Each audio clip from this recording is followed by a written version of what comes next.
Hello दोस्तों, मैं हूं आज आपके साथ आपका अपना दोस्त संजय और आप देख रहे हैं मेरा यूट्यूब चैनल एफएस वीडियो मऊनागर।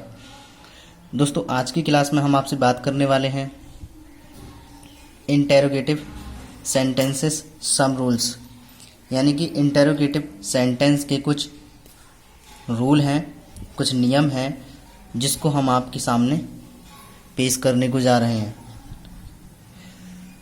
तो चलिए दोस्तों, यहाँ से स्टार्ट करते हैं। फर्स्ट पॉइंट दिया हुआ है और जैसा कि आप सभी लोग देख रहे हैं, ऊपर लिखा हुआ है इंटेरोगेटिव सेंटेंसेस सम रूल्स। चलिए यहाँ पर बात करते हैं। यदि रिपोर्टेड स्पीच इन्वर्टेड कॉमास के भीतर इंटेरोगेटिव सेंटेंसेस हो तो उसे इनडायरेक्ट स्पीच में बदले जाने के नियम, यानी बदले जाने के नियम कौन कौन से हैं, चलिए वो देख लेते हैं। तो सबसे फर्स्ट आता है रिपोर्टिंग वर्ब। तो रिपोर्टिंग वर्ब क्या है देख लेते हैं। यहाँ पर से या से टू को आस्क में चेंज कर देंगे। क्लियर। उसके बाद आता है सेज या सेज टू को आस्क में चेंज कर देंगे। फिर आता है सैड या सैड टू को आस्क्ड में चेंज कर देंगे। क्लियर। इतनी बात आपको समझ में आ गई होगी। आप चाहो तो लिख सकते हैं। चलिए और दिखा देते हैं आगे। अब आता है rules number second. Inverted commas के बदले दैट का यूज़ नहीं करेंगे। क्लियर। पॉइंट ए आता है कि सिंपल इंटेरोगेटिव सेंटेंस में कॉमास या कॉमा और इन्वर्टेड कॉमास को हटाकर इफ़ या वेदर का यूज़ करते हैं। क्लियर। आपको समझ में आ गया होगा। दूसरा आता है बी पॉइंट, भाई, यानी कि जो भाई से बदले अब आपको दिखाएंगे आगे सेंटेंस में। तो भाई या डब्लू फैमिली कह सकते हैं, डूल फैमिली इंटेरोगेटिव सेंटेंस में कॉमा और इन्वर्टेड कॉमास को हटाकर भाई का ही या डब्लू फैमिली का ही वर्ड दोनों भाग को जोड़ने के लिए किया जाता है, या डब्लू फैमिली वर्ड जो ही दोनों को जोड़ने का काम करते हैं। चलिए नेक्स्ट। अब आता है third rule. Interrogative verb form को एसर्टिव वर्ब फॉर्म में बनाया जाता है और प्रश्नवाचक चिन्ह फुल स्टॉप में बदल दिया जाता है। दोस्तों, ये जो नियम है वो आपको याद रहने चाहिए। अगर वो नियम आपको याद रहेंगे यही वाले, तो दोस्तों आपको कोई दिक्कत नहीं होगी सेंटेंस बनाने में। तो चलिए डायरेक्ट सेंटेंस की ओर लेकर के चलते हैं। फर्स्ट सेंटेंस है he said to me are you my brother. इसका हिंदी अर्थ क्या हो गया? वो हो गया उसने मुझसे कहा या उसने मुझे कहा। क्या कहा? कॉमा इन्वर्टेड कॉमा की बाद में बात कही जा रही है। क्या कहा कि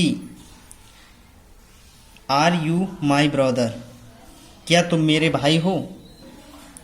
तो दोस्तों पहले पहचान लेंगे ये है क्या। दोस्तों ये वाला जो होता है ये होता है रिपोर्टेड वर्ब, ये होता है रिपोर्टेड स्पीच। क्लियर। उसके बाद ये किस टेंस का और किस का है ये पहचानेंगे। कहाँ से? यहाँ से। तो हमें दिख रहा है कि प्रेजेंट कंटिन्यूअस का है। तो दोस्तों ये प्रेजेंट कंटिन्यूअस का है तो ये किस में चेंज होगा? दोस्तों ये होगा पास्ट कंटिन्यूअस में। क्लियर। तो चलिए बता देते हैं। ही सैड हटा आस्क्ड आ गया। आस्क्ड मानी होता है पूछना। बताएंगे आपको हिंदी अर्थ। तो he asked me if I, हमने बताया कि इफ़ या वेदर का इस्तेमाल करेंगे तो हमने यहाँ पर इफ़ का इस्तेमाल किया है। I was his brother. तो दोस्तों इसका हिंदी अर्थ क्या हो गया? उसने मुझसे पूछा कि क्या मैं उसका भाई हूं? क्लियर? चलिए नेक्स्ट। दूसरा सेंटेंस आता है कि she said to them, she said to them do you love me. इसका हिंदी अर्थ क्या हो गया वो भी बताएंगे हम आपको, हम पहले ही बता चुके हैं और भी बताएंगे आगे, क्योंकि हम जब तक बताएंगे नहीं तब तक आपको समझ में कैसे आएगा कि आखिर है क्या, किस तरह से बनाया, किसमें चेंज किया है। क्लियर? फिर इसका हिंदी अर्थ क्या हो गया? इसका हिंदी अर्थ हो गया कि उसने उनसे कहा, उसने उनसे कहा, क्या कहा? क्या कहा? कि क्या तुम भी मुझसे प्यार करते हो? क्या तुम भी मुझसे प्यार करते हो? तो इसे बना देंगे। सबसे पहले ये देखेंगे ये कौन से में है भाग हमारा, ये वाला, यानी कि रिपोर्टिंग स्पीच किस में है। रिपोर्टिंग स्पीच हमें दिखाई दे रही है कि पास्ट प्रेजेंट इंडेफिनिट में है। क्लियर? क्योंकि डू आया है, प्रेजेंट इंडेफिनिट में हमारी रिपोर्टिंग स्पीच। इसे किस में चेंज करेंगे? तो इसे चेंज कर देंगे हम पास्ट इंडेफिनिट में। क्लियर? तो she asked them if they loved हर।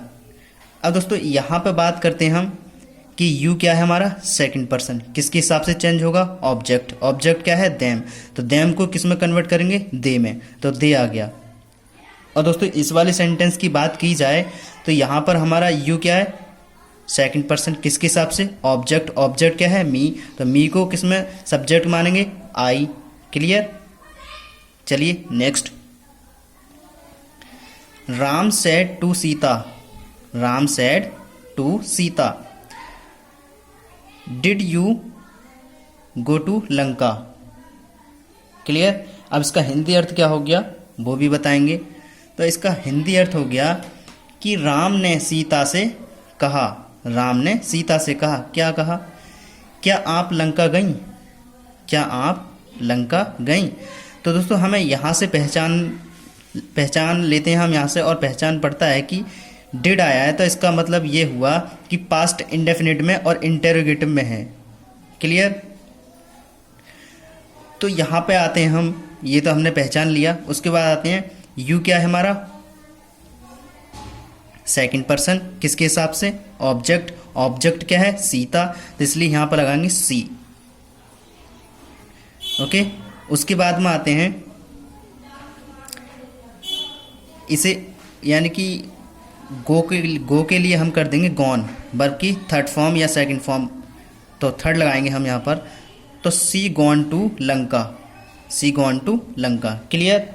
चलिए नेक्स्ट। नेक्स्ट वाक्य हमारा ही सेड टू हमीदा, उसने हमीदा से कहा, क्या कहा? Is your brother quit well now. मतलब क्या तुम्हारा भाई अब काफ़ी अच्छा है? क्या तुम्हारा भाई काफ़ी अच्छा है? तो दोस्तों इसे बना देंगे। कैसे बनाएंगे?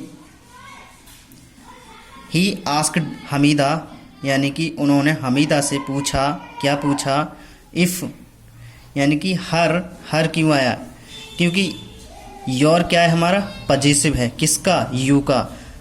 और दोस्तों बात की जा रही है ऑब्जेक्ट, यानी कि अगर यहाँ पर यू होता तो दोस्तों ऑब्जेक्ट के हिसाब से बदलते। तो ऑब्जेक्ट क्या है? हमीदा। हमीदा किसी लड़की का या लेडीज़ का नाम है, तो इसके हिसाब से क्या आ जाएगा? पजेसिव, लड़की का पजेसिव हर। क्लियर? तो आ गया ब्रदर, ये तो चेंज हो गया, ब्रदर आ गया।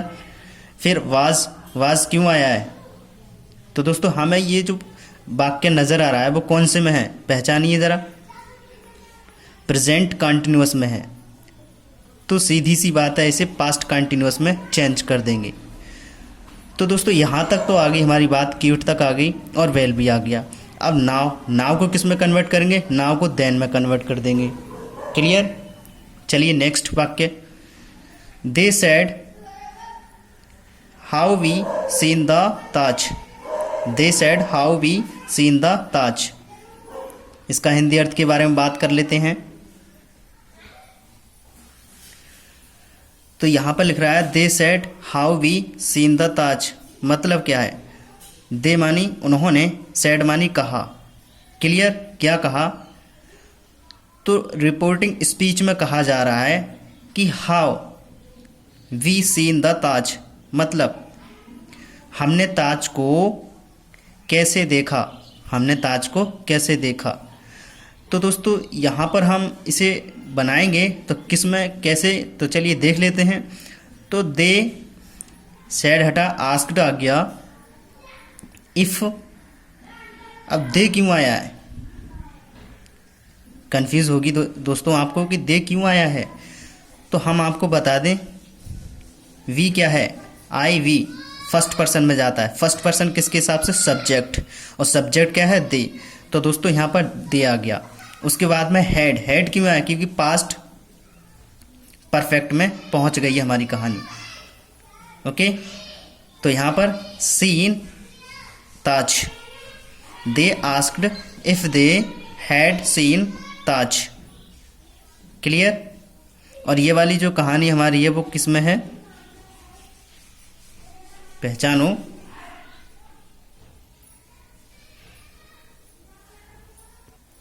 पास्ट इंडेफिनिट में, और पास्ट इंडेफिनिट को पास्ट परफेक्ट में चेंज कर देते हैं। क्लियर? चलिए next. Amar said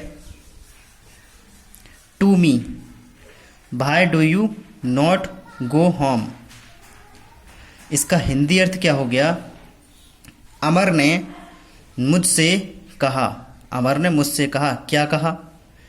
why do you not go home, तुम घर क्यों नहीं जाते, तुम घर क्यों नहीं जाते। तो दोस्तों ये जो हमारा वाक्य है, रिपोर्टिंग स्पीच है, वो किस में है? प्रेजेंट इंडेफिनिट के इंटेरोगेटिव में है। क्लियर? और वो भी नेगेटिव में है। ओके, उसके बाद में इसे कैसे कन्वर्ट करेंगे तो वो देख लेते हैं। तो अमर सैड हटा आस्क्ड आ गया, मी मतलब अमर ने मुझसे पूछा, अमर ने मुझसे क्या पूछा? ये आया है डब्लू, जबकि हमने पढ़ा था डब्लू फैमिली वाले होते हैं तो डब्लू से ही यानी कि वाई से ही इसे दोनों वाक्यों को जोड़ देते हैं। तो यहाँ पर आ गया। और आपने एक चीज़ और पढ़ी कि प्रश्नवाचक चिन्ह होता है उसे हटा करके फुल स्टॉप लगा देते हैं जब वाक्य हमारा कंप्लीट हो जाता है। नेक्स्ट तो देखते हैं उसमें कि आपने ये छोटी छोटी बातों को बहुत ही ध्यान रखना है। तो अमर आस्क्ड मी भाई जुड़ गया, कॉमा इन्वर्टेड कॉमा हटा। आई क्यों आया है? आई इसलिए आया क्योंकि ऑब्जेक्ट के हिसाब से चेंज करेंगे। यू क्या है हमारा? सेकंड पर्सन, किसके हिसाब से? ऑब्जेक्ट। ऑब्जेक्ट क्या है? मी, तो मी को आई में सब्जेक्ट मानेंगे। तो आ गया आई। तो ये जो हमारा किस में था? प्रेजेंट इंडेफिनिट में था। तो प्रेजेंट इंडेफिनिट में था तो इसको किस में? पास्ट इंडेफिनिट में बना देंगे। तो I did not gone to home. Clear? चलिए नेक्स्ट, हमारी आज की क्लास का लास्ट वाक्य है 7, यानी कि he said to you, he said to you why do you not write a letter. तो इसका हिंदी अर्थ क्या हो गया? उसने आपसे कहा, उसने आपसे कहा या तुमसे कहा, क्या कहा? कि आप एक पत्र क्यों नहीं लिखते हैं, आप एक पत्र क्यों नहीं लिखते हैं। रिपोर्टिंग स्पीच में बात कही जा रही है, ये रिपोर्टेड वर्ब है, ध्यान रखना इस बात को। उसके बाद आता है ही आस्क्ड, सैड हटा, आस्क्ड आ गया, यू भी आ गया, यानी उसने आपसे या तुमसे पूछा, क्या पूछा? कि आपने पत्र क्यों नहीं लिखा, आपने पत्र क्यों नहीं लिखा। इसका मतलब ये हुआ कि ये वाला जो वाक्य है हमारा, ये हमने किस में कन्वर्ट कर दिया? जबकि हमारा ये जो वाक्य था वो प्रेजेंट इंडेफिनिट के इंटेरोगेटिव में और वो भी नेगेटिव में था। तो दोस्तों ये हमारा पास्ट इंडेफिनिट के इंटेरोगेटिव के नेगेटिव में पहुंच गया। क्लियर? तो दोस्तों ये थी हमारी छोटी सी आज की क्लास। और दोस्तों आपको आज की क्लास कैसी लगी तो आप कमेंट्स बॉक्स में बता करके हमें लिख करके सेंड कर सकते हैं कि हमारी आज की क्लास आपको अच्छी लगी है, पसंद आई है या नहीं आई है। दोस्तों अगर वीडियो आपको अच्छी लगी है तो लाइक करना, और दोस्तों अगर चैनल पर आप नए हैं तो चैनल को सब्सक्राइब कर देना और बेल आइकन प्रेस कर देना। इससे क्या लाभ होगा आपको कि हमारी वीडियो की जो आगे आने वाली नोटिफिकेशन वो आप लोगों तक पहुंचेगी, यानी कि हम जो पहला वीडियो अपलोड करेंगे वो आपको सबसे पहले पता चलेगा कि हमने कौन सा टॉपिक और किस प्रकार से भेजा है, आपको अपलोड किया है, तो आप उसका लाभ उठा सकते हैं। तो चलिए दोस्तों, अब मिलते हैं नेक्स्ट वीडियो में, नेक्स्ट क्लास में। तब तक के लिए धन्यवाद।